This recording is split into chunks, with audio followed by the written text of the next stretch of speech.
T twenty থেকে অবসরের গুঞ্জন উড়িয়ে দিলেন মিলার।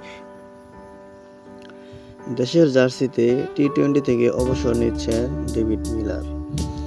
বিশ্বকাপে ফাইনাল হারের পর তৈরি হয় এমন গুঞ্জন। এ নিয়ে বেশ কিছু প্রতিবেদনও সামনে আসে। এমন আবহে অবসরের গুঞ্জন নিয়ে মুখ খুলেছেন এই বাঁহাতি ব্যাটসম্যান। জানিয়েছেন এই মুহূর্তে অবসর নিয়ে কোনো চিন্তা নেই তার। নিজেদের ক্রিকেট ইতিহাসের প্রথমবার সেমিফাইনাল জয়, তবে ফাইনালের লড়াইয়ে ভারতের বিপক্ষে পেরে উঠতে পারেনি দক্ষিণ আফ্রিকা। ফাইনালে শেষ ওভারে ১৬ রান নিতে পারলে শিরোপা জয়ের নায়ক হতে পারতেন মিলার।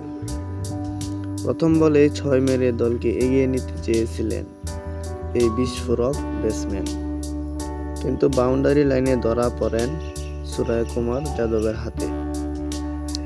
আর তাতে স্বপ্নভঙ্গ হয় প্রোটিয়াদের। ১৭৭ রান তাড়ায় দক্ষিণ আফ্রিকা থেমে যায় ১৬৯ রানে।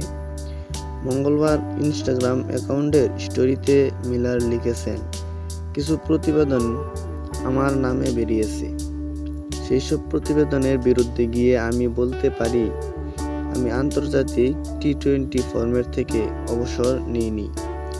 প্রোটিয়াদের হয়ে খেলার জন্য আমি সবচেয়ে উন্মুক্ত রয়েছি।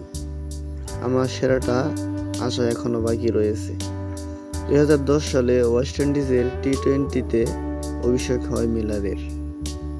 ১২৫ ম্যাচের ১০৯ ইনিংসে ৩৩.৩৮ গড়ে তার ব্যাট থেকে এসেছে ২,৪৩৭ রান। এই ফরম্যাটে ২ সেঞ্চুরির পাশাপাশি ৭টি অর্ধশতক রয়েছে।